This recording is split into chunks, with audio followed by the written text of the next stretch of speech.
Well, hello YouTube, it's me, Fortmaster, and welcome back to another overly sarcastic productions reaction. Trope Talk, Unreliable Narrators. So I think we all know of, the narrator being an omnipresent force of knowledge in stories. So yeah, the unreliable narrator, that can be a shock, especially if you don't know that the narrator is initially unreliable. So I'm trying to think of the last time I saw something with an unreliable narrator, and nothing comes to mind at the moment. I mean, knowing these videos, Red will probably have something up in the corner of the video, and it will jog my memory 5 minutes in. And but until then, let's actually get into this then, shall we? So as always, originals linked in the description if you haven't seen it for some reason.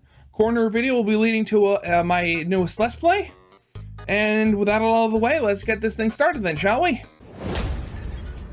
Every story with a narrator has a narrative voice. In simple terms, it's the tone and approach taken by the narration, which is basically all the parts of the story that aren't dialogue or inner monologue. Scene setting, physical descriptions, the actions a character takes, all these things make up the narrative voice of a typical prose story. Never thought of how much of a story is generally narrative, or the narrator speaking. The simplest thing to nail down about it is whether it's in first, second, or third person. A first-person narrative voice talks in terms of I and we and me, taking the explicit role of a character in the story, retelling events that happened to them. A second-person narrative voice is more rare, talking in terms of you and yours, taking the role of an observer, describing the actions of the person they're dealing with. A third-person narrative voice is probably the most common, using they and them and he and her to describe the actions of the characters from a wholly externalized perspective. A second or third-person narration essentially implies the existence of a narrator character, intangible and unobservable, narrating the events of the story and the thoughts and insights of its characters from a separated standpoint. And this is a very useful subdivision to draw, but it is not where the conversation about narrative voice ends. For one thing, these implied spectator mode narrator characters have varying levels of omniscience, how much they actually know about the story and can communicate to the audience. Limited is probably the narrowest field of view. The narrative voice is limited to the thoughts and inner monologue of one character at a time, but will limit its narration of all other characters to the POV character's own observations. For instance, a third-person limited narrator might volunteer that the POV character is feeling tired or scared, but when discussing a different character, the narrator will only volunteer that the POV character thinks they're putting on a brave face. Objective is the narrative equivalent of a wide shot. This narrator doesn't have close-in access to anyone's thoughts and motivations and will instead simply narrate their actions in dialogue, leaving the audience to infer how they're feeling and why they're doing the things that they're doing. And finally, omniscient is a narrative voice that knows what everyone is thinking and feeling, and can freely switch perspectives between different characters to show what anyone and everyone is feeling about the story. This might seem like a lot of trouble for a character that doesn't even really exist. Narration is invisible, the glue that holds prose storytelling together, because yeah, it's purely for our enjoyment, I guess. because otherwise it would just be scripted dialogue and stage directions. Narration is how the story describes itself, and because there's no way for language to be completely neutral and objective, the choices a writer makes in how a narrator, even a third-person omniscient narrator, describes the story they're dealing with implicitly creates a characterization for that narrator. There's a difference between saying a character said something and saying they hissed, or murmured, or managed, or yelled, or shrieked. They all feel different, and Murmured. Oh god, that reminds me of reading fan fiction back in the day. You saw murmured so many times. Everybody's just mumbling. And just all of this.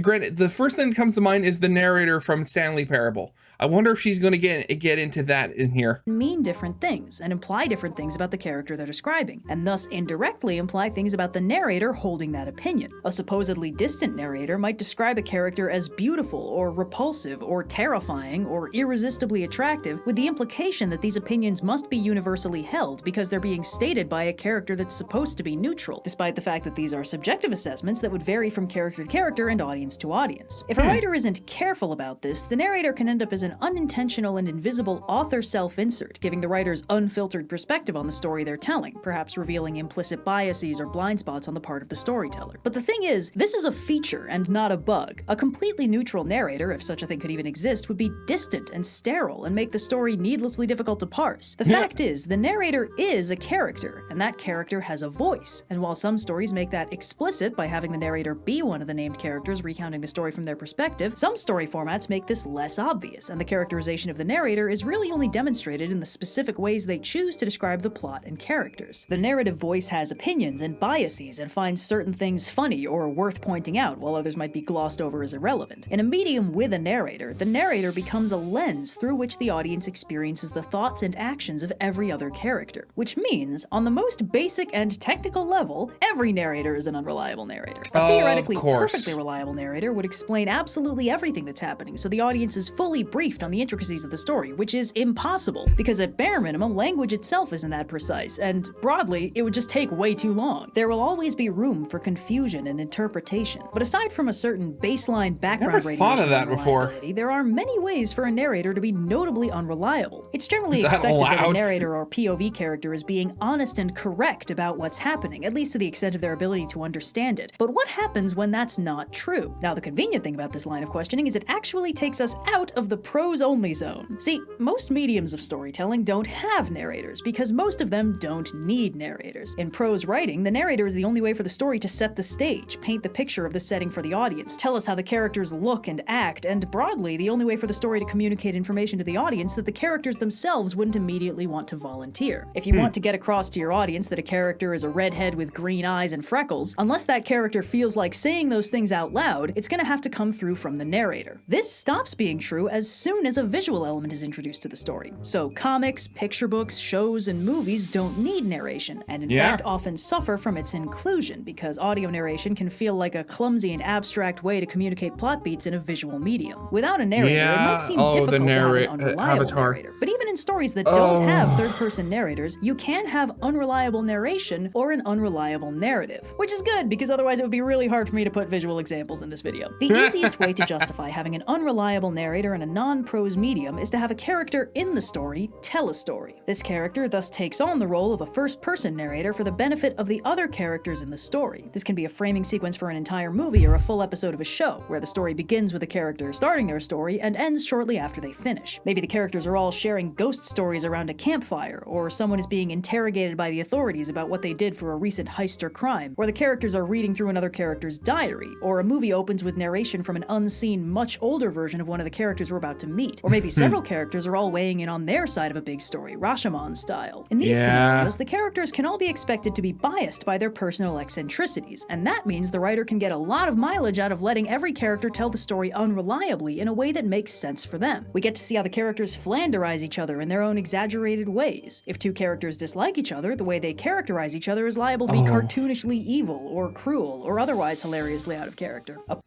You know, that just reminds me of Knives Out. That's the movie that with like a bunch of unreliable narrators. Because if you haven't seen Knives Out, like the first one at least, that was a great movie, really funny. But yeah, so in the beginning, you have all the family members talking about the night before the father died, the rich father, and they all say like the similar series of events, but they all say it in different ways or focus on more things more than the other, or just I should have thought of that earlier. What was I saying before about me thinking about it 5 minutes in?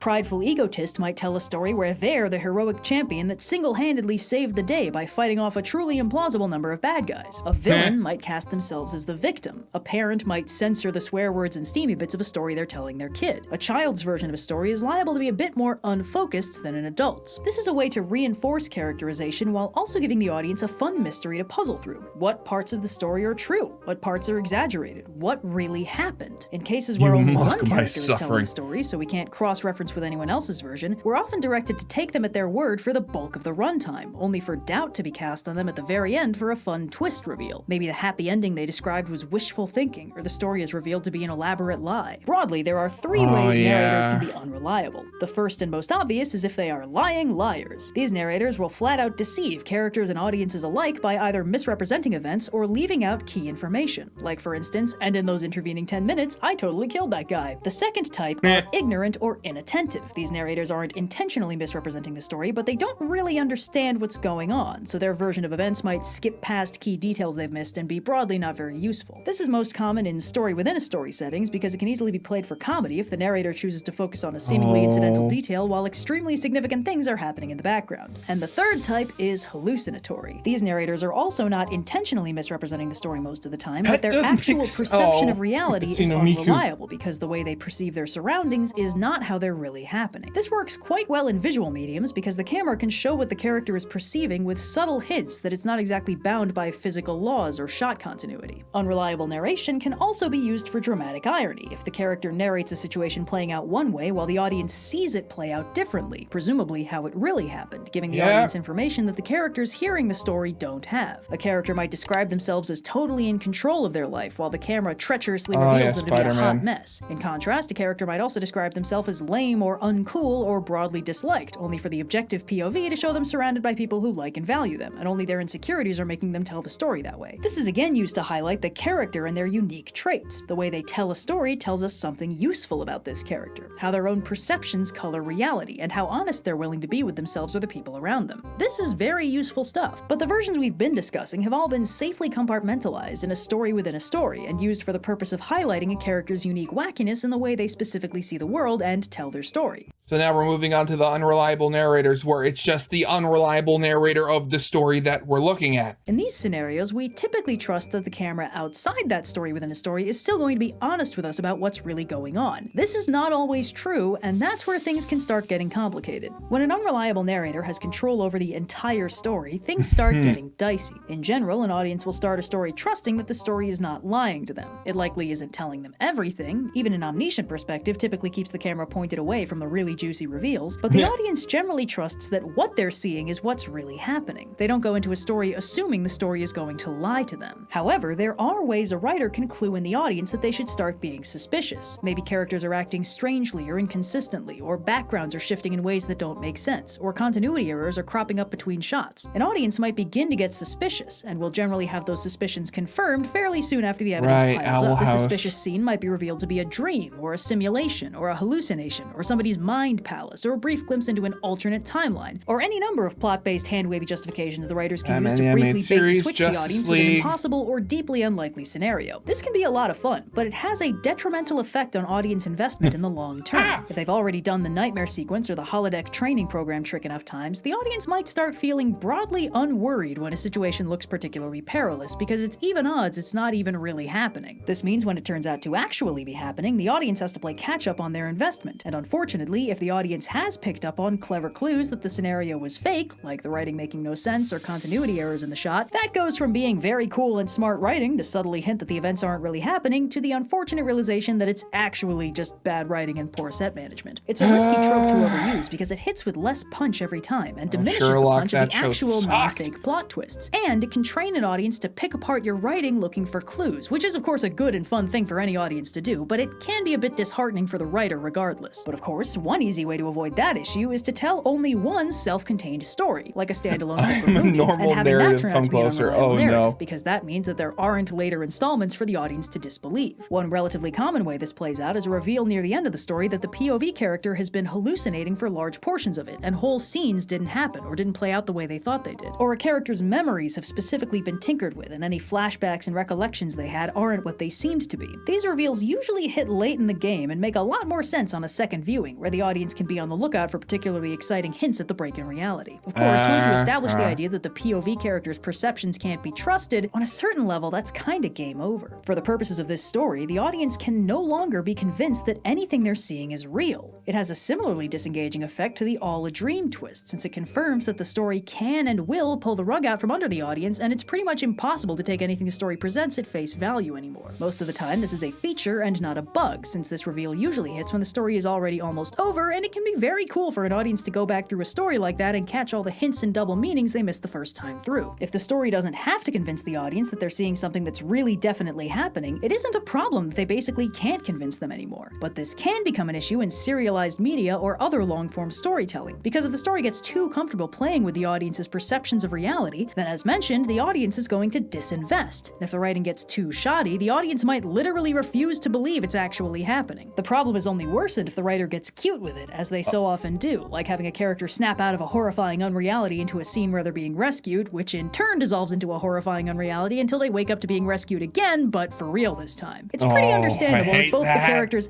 and the audience might have a little trouble believing the story is actually ending the way it says it is. And unfortunately, just like in all a dream scenarios, this is technically an interpretation that can be applied to literally any story ever. The idea that a story is being told by an unreliable narrator lying to the audience is technically always true, because the writer is lying to the audience by telling them a story in the first place. This is one of those foundational elements of storytelling, like the fourth wall, where if the writer starts poking at it too hard, it can destabilize the storytelling process itself. It's literally an attack on suspension of disbelief. In order to fully enjoy a story, an audience can't be too hung up on the fact that the story doesn't necessarily make 100% sense or isn't 100% convincing in the effects department. The story could be critiqued or nitpicked for errors or speculative fantasy that doesn't necessarily make sense, but doing so damages the audience's ability to take the story at face value. So when an audience suspends their disbelief, they're choosing not to do that in order to remain immersed in the story. This is why things can get tricky when the story tells the audience that they should have been disbelieving them the whole time because actually the story was a lie. It can be an exciting and unusual approach to storytelling because it directly encourages the audience to critically examine what they're seeing rather than taking the characters at face value. But if they take that far enough, or rather if the writer directs them to take that far enough, the audience's ability to stay immersed can be deeply compromised. In the end, the audience won't know when to trust the story, and if the story does something they dislike, they might choose to believe that it was a lie too. If the author makes too much of their story a canonical lie, they lose the ability to control the audience's belief in what they're telling them. So, yeah. Oh, the dangers of writing. I mean, you always get people that say like, oh, writing is easy, or this is easy, or that is easy. It's all just, it's all a game of spinning plates. You have to keep everything balanced, especially with stuff like this. And a lot of the stuff she's talking about, like, a lot of it's the stuff that I guess it's sort of that kind of stuff that you know at the back of your mind, but don't really realize it until somebody points it out to you. Just going back to my my Stanley Parable one, I mean, that very obviously goes into like the unreliable narrator territory, but it's unreliable because the person who the narrator is talking about doesn't go along with what the narrator is talking about, because there's that whole meta part of it too. Oh, again, I will always say it. I love overly sarcastic reductions. I love Red's, like, all of the stuff she puts out about like stories and narrative and just like the building blocks of stories and, you know, stories themselves. And I love Blue's like history focused stuff. Oh, it's so beautiful. I love it. So original is linked in the description if you haven't seen it for some reason. Corner video will be linking to whatever my Let's Play of the day is. And with that out of the way, I hope you guys liked. If you did, leave a like, subscribe if you have not, and I'll see you guys next time. Goodbye.